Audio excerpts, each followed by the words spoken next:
अपने चैनल पे इस क्लास में स्वागत है। आज के लेक्चर में आप प्रश्नावली 7.1 के क्वेश्चन नंबर 5 को देखेंगे। डियर फ्रेंड्स, क्वेश्चन नंबर 5 में इस प्रकार का एक फिगर बना हुआ है और इसमें भाषा चूंकि ज्यादा लिखना है इसलिए मैंने यहाँ पर लिखा नहीं है। इसका मैं स्क्रीनशॉट ऊपर लगा दूंगा, आप देख सकते हैं कि इसमें भाषा क्या लिखा हुआ है। भाषा क्या लिखा है कि किसी कक्षा में 4 मित्र बिंदु ए, बी, सी और डी पर बैठे। यहाँ पर देखिए बना हुआ एक ये है, ये बी है, ये सी है और ये डी। यानी कोई कक्षा है तो ए, बी, सी, डी यानी 4 बिंदुओं पर 4 मित्र बैठे हुए हैं। जैसा कि आकृति 7.8 में दर्शाया गया। ये बुक में एक आकृति बना है जिसके नीचे 7.8 लिखा हुआ है। ठीक है, अब आगे क्या कह रहा है, चंपा और चमेली कक्षा के अंदर आती हैं। यानी चंपा और चमेली नाम की 2 लड़कियां कक्षा के अंदर आती हैं और कुछ मिनट तक देखने के बाद चंपा चमेली से पूछती है, यानी कुछ मिनट तक देखते हैं, उसके बाद चंपा चमेली से पूछती है, क्या तुम नहीं सोचती कि ए बी सी डी एक वर्ग है? यानी अगर ए बी सी डी को आप मिला देंगे तो ये एक वर्ग है। इस बात को आपको बताना है। ये सोच रहे कि क्या ए बी सी डी एक वर्ग है। चमेली इससे सहमत नहीं है। चमेली इससे सहमत नहीं करे, कोई जरूरी नहीं कि वर्ग हो, इस बात से वो सहमत नहीं है। आगे लिखा कि दूरी सूत्र का प्रयोग करके बताइए कि इनमें कौन सही है, चमेली सही है या चंपा सही है। ठीक है, दूरी सूत्र का यूज करके हमें बताना है कि ये वर्ग है या नहीं है, और यदि वर्ग है तो सही है, यानी चंपा चमेली से पूछती, यानी चंपा सही कह रही है और सही ये बात है कि ये वास्तव में एक वर्ग है। ठीक है, फिर से सुनिए, कोई कक्षा है, 4 छात्र 4 मित्र ए बी सी बिंदुओं पर बैठे हुए हैं। कक्षा में चंपा और चमेली प्रवेश करती है और उनको देखने के बाद 1 मिनट तक देखती है और देखने के बाद कहती है कि क्या तुम नहीं सोचती हो कि ये एक वर्ग है? तो चमेली इससे सहमत नहीं है। तो इसमें दिया है कि आप दूरी सूत्र का प्रयोग करके ये बताओ कि ये जो बन रहा है वास्तव में वर्ग है या नहीं है। ठीक है, तो चलिए इसको बना लिया जाता है, इसको मिला देंगे। देखिए इसको ऐसे मिलाया जाए, ए को बी से मिला दीजिए इसे डॉट के द्वारा, और फिर बी को सी से मिला दीजिए इसे डॉट के द्वारा। ठीक है, इसे ध्यान दीजिएगा। और सी को डी से मिला दीजिए इसे डॉट के द्वारा, और ये डी को ये से मिला दीजिए, ऐसे मिला दीजिए, मिल गया। अब इसको आपको बताना है कि ये वर्ग है या नहीं, वर्ग है या नहीं। ठीक है, तो आपको इसको बताने के लिए क्या यूज करना है, दूरी सूत्र। सबसे पहले हम इनके निर्देशांक ज्ञात कर लेते हैं। ए का निर्देशांक क्या होगा, तो इस खाने की जो नंबरिंग है उसके अनुसार लिखा जाएगा। ध्यान रखिएगा, ये जो पट लाइन होती है हम इसको x कहते हैं और इसको हम y कहते हैं। ठीक है, तो हम निर्देशांक लिखते समय हमेशा पहले x के लिखते हैं फिर y को लिखते हैं, यानी x के वैल्यू को लिखते हैं। तो x की साई में देखा जाए तो ये किस पर है, यहाँ देखिएगा 3 है, तो इसका जो निर्देशांक होगा यहाँ पर लिख देंगे 3, पहले x को लिखना है। अब y पे देखा जाए तो ये 4 पे है तो ये 4 हो जाएगा। और ये देखेंगे अगर इसको देखा जाए तो ये किस चतुर्थांश है, प्रथम चतुर्थांश में है, तो इनके जो मान होंगे सभी के प्लस प्लस होंगे, माइनस मान नहीं होंगे। ठीक है, चलिए b को देखा जाए तो b को देखा जाए x अक्ष पर तो ये किस पे है, 6 पे, तो इसका हो जाएगा 6 पहले लिख देंगे, फिर कामा। y पर देखा जाए तो y पर 7 पे है तो यहाँ 7 लिख देंगे, यानी इसका निर्देशांक 6 कामा 7 होगा। ठीक है, इसी प्रकार से c को देखा जाए तो पहले यहाँ पर देखा जाए x पे 9 के है स्थान पर तो यहाँ हो जाएगा 9, और y पे देखा जाए तो 4 है तो यहाँ लिख देंगे 4, यानी इसका निर्देशांक 9 कामा 4 होगा। ठीक है, इसी प्रकार d से देखा जाए तो x पे यहाँ पर देखा जाए तो 6 पर है और y पर 1 पर है तो इसका निर्देशांक हो जाएगा 6 कामा 1। इस तरह से हम इस फिगर से पहले इसके निर्देशांक को पता कर लेंगे, लिख लेंगे। ठीक है, अब उसके बाद यहाँ हल लिखेंगे, क्या लिख देंगे हल, और हल लिखने के बाद देखिए क्या दिया है तो यहाँ लिख देंगे दिया है, यानी आकृति से हमें कुछ मान पता चल रहा है। बिंदु ए का जो निर्देशांक दिया है, ध्यान से समझिएगा, बिंदु ए का निर्देशांक दिया है 3 कामा 4, और बिंदु बी का जो निर्देशांक दिया है वो 6 कामा 7 दिया है, और सी का जो निर्देशांक दिया है वो दिया है 9 कामा 4, और जो डी है डी का निर्देशांक है 6 कामा 1। ये इसके निर्देशांक है। ठीक है, इस फिगर से हमने इसके निर्देशांक को निकाला।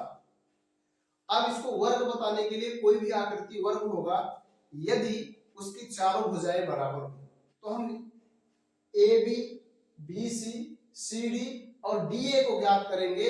यदि इसकी चारों भुजाएं बराबर है तो ये वर्ग है, अन्यथा ये वर्ग नहीं है।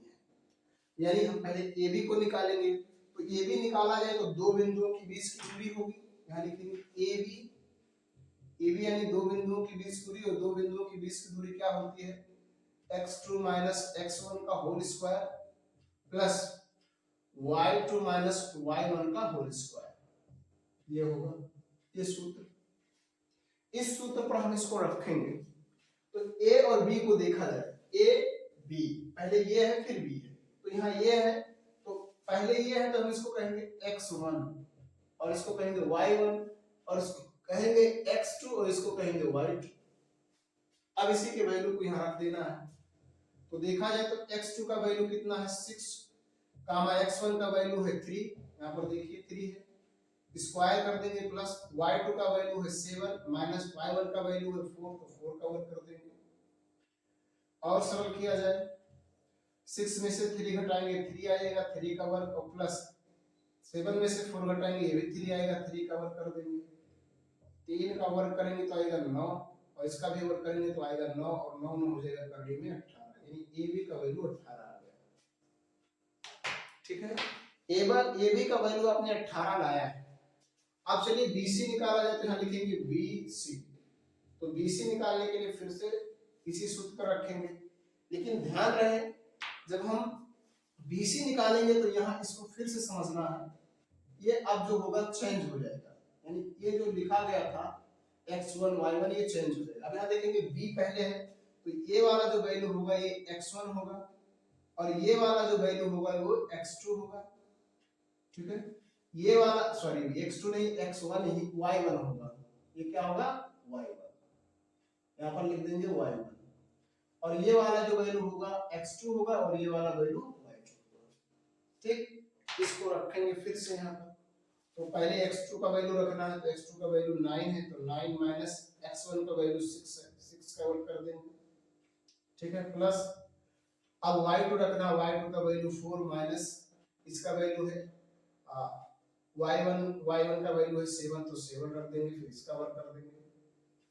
देखा जाए यहाँ घटाएंगे तो आएगा 3 का वर्ग और यहाँ प्लस लगाएंगे, यहाँ प्लस माइनस घटेगा -3 आ जाएगा, -3 का वर्ग। ठीक है, और देखा जाए 3 का वर्ग 9 होगा और -3 का भी वर्ग 9 होगा, 9 9 हो जाएगा 18, यानी करड़ी में 18 ये भी आ गया।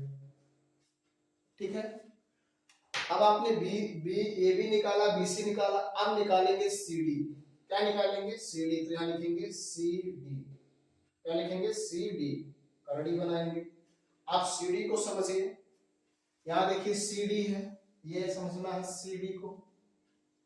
ठीक है, CD को निकालना है तो फिर से इसका पॉइंट चेंज होगा, फिर से पॉइंट क्या चेंज होगा, ये वाला हो जाएगा x1 और ये वाला हो जाएगा y1, ये वाला हो जाएगा x2, ये वाला हो जाएगा y2।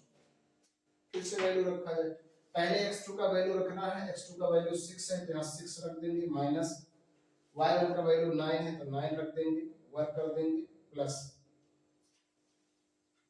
y2 का वैल्यू 1 है 1 रखेंगे, माइनस y1 का वैल्यू 4 है 4 रखेंगे, इसका वर्ग कर देंगे। ठीक है, आगे समझिएगा, घटाया जाए प्लस माइनस घटेगा, -3 आ जाएगा का वर्ग, यहाँ भी प्लस माइनस घटेगा, -3 आ जाएगा वर्ग। ठीक, आगे समझना है, -3 का वर्ग 9 होगा और फिर -3 का वर्ग 9 होगा, ये भी आ गया करड़ी में 18, यानी 3 आप कर चुके हैं। अब आपको डिफरेंस फिर क्या करना है, अब आपको लगाना है AB लगाया, CD लगाया, BC लगाया, CD, अब आपको निकालना है DA। क्या निकालना है DA, तो यहाँ लिखेंगे DA, फिर से करड़ी बनाएंगे DA, ध्यान समझिएगा DA ये है, ये देखिएगा D है और ये आपका ये है, और इनके हम बार बार इसकी चेंजिंग होगा, आप चाहे तो इसको आप बार बार कॉपी में मिटाएंगे लिखेंगे तो ये ठीक नहीं रहेगा, आप इसको समझ समझ कर लिखिए कि कौन क्या पॉइंट होगा, ठीक है। तो डीए में देखिए ये जो होगा x1 होगा, ये आपका जो वैल्यू होगा x1 होगा, और ये जो वैल्यू होगा y1 होगा, ये जो वैल्यू होगा x2 होगा, और ये जो वैल्यू होगा y2 होगा, ठीक है। पहले हमें x2 का वैल्यू रखना है, x2 का वैल्यू 3 है तो 3 रख देंगे, माइनस x1 का वैल्यू 6 है 6 रख देंगे, इसका वर्क कर देंगे, प्लस y2 का वैल्यू 4 है 4 रखेंगे, माइनस y1 का वैल्यू 1 है 1 रख कर वर्क कर देंगे। करेंगे तो क्या आ जाएगा, यहाँ आ जाएगा -3 का वर्ग, प्लस माइनस घटेगा माइनस से लगेगा, और यहाँ आ जाएगा 3 का वर्ग। इन दोनों का वर्ग करेंगे 9 प्लस 9 ही हो जाएगा, आ जाएगा करड़ी में 18, यानी ये भी आ गया 18 करड़ी में 18 करड़ी में 18 करड़ी में 18, यानी इसकी चारों भुजाएं बराबर आ गई। तो क्या हम कह सकते हैं कि ये वर्ग है? नहीं, क्यों? क्योंकि समचतुर्भुज की भी चारों भुजाएं बराबर होती हैं, तो क्या हम उसको वर्ग कहेंगे? नहीं वर्ग करेंगे। तो इसको बताने के लिए हमें एक पॉइंट और निकालना है, समचतुर्भुज के विकर्ण बराबर नहीं होते हैं लेकिन वर्ग के विकर्ण बराबर होते हैं, तो इसके हम विकर्ण भी निकाल लेंगे, और यदि इसके विकर्ण बराबर आ गए तो समझिए कि वर्ग है। अब विकर्ण मतलब देखिए इसको मिलाना है, ए को सी से मिला देना है, ठीक है, और इसको मिला देना है इससे, ये मिला देना है, ठीक। अब इसको निकाल लिया जाए, तो हम निकालेंगे विकर्ण के, यानी एसी निकालेंगे, तो एसी निकाल लिया जाए, विकर्ण निकाल लिया जाए। अब देखेंगे फिर से इसका वैल्यू चेंज होगा, एसी निकाल रहे हैं, ठीक है, क्या निकाल रहे हैं? एसी। तो जब एसी निकालेंगे तो ये वाला होगा x1, ये वाला होगा y1, ये वाला होगा x2, ये होगा y2। फिर से इसी पर रखना है, दूरी सूत्र भी आपको लगाना है, x2 का वैल्यू 9 माइनस x1 का वैल्यू 3 का वर्ग कर देंगे, प्लस y2 का वैल्यू 4 माइनस y1 का वैल्यू भी 4 है तो 4 का वर्ग कर देंगे। अब यहाँ पर देखा जाए तो क्या आ जाएगा, 6 का वर्ग कर देंगे, और प्लस यहाँ आ जाएगा 0 का वर्ग कर देंगे। 6 का वर्ग करेंगे तो 36 आएगा, 0 का वर्ग 0 ही आएगा। इन दोनों को जोड़ लेंगे, ठीक है, इन दोनों को जोड़ लिया जाए तो करड़ी में 36 आ जाएगा, और 36 का वर्गमूल 6 होता है, तो 6 आ गया। यानी आपने क्या निकाल दिया, आपने एसी निकाल लिया, यानी ये वाला लाइन निकाल लिया। अब हमको बीडी निकालना, तो फिर से यहाँ लिखेंगे बीडी, क्या लिखेंगे? बीडी, ठीक है, बीडी लिखेंगे, और बीडी लिखने के बाद फिर से ध्यान से समझिएगा, अब बी और डी में लिखना है। यहाँ पर देखेंगे बी और डी, तो बी में ये हो जाएगा x1, और ये हो जाएगा y1, और ये हो जाएगा x2, और ये हो जाएगा y2। तो पहले हमको क्या रखना है, x2 यानी 6 रखना, तो 6 माइनस ये भी 6 है तो 6 रख देंगे, इसका वर्ग कर देंगे, प्लस फिर y2 रखना है तो 1 है, माइनस y1 रखना है तो 7 है, 7 का वर्ग माइनस कर देंगे। आगे समझिएगा, इनको घटाएंगे तो हो जाएगा 0 का वर्ग, और ये आ जाएगा -6 का वर्ग। इनको सरल कर लेंगे, 0 का वर्ग 0 होगा, -6 का वर्ग 36 होगा, इन दोनों को जोड़ेंगे तो 36 आएगा, वर्गमूल निकालेंगे तो आ जाएगा 6।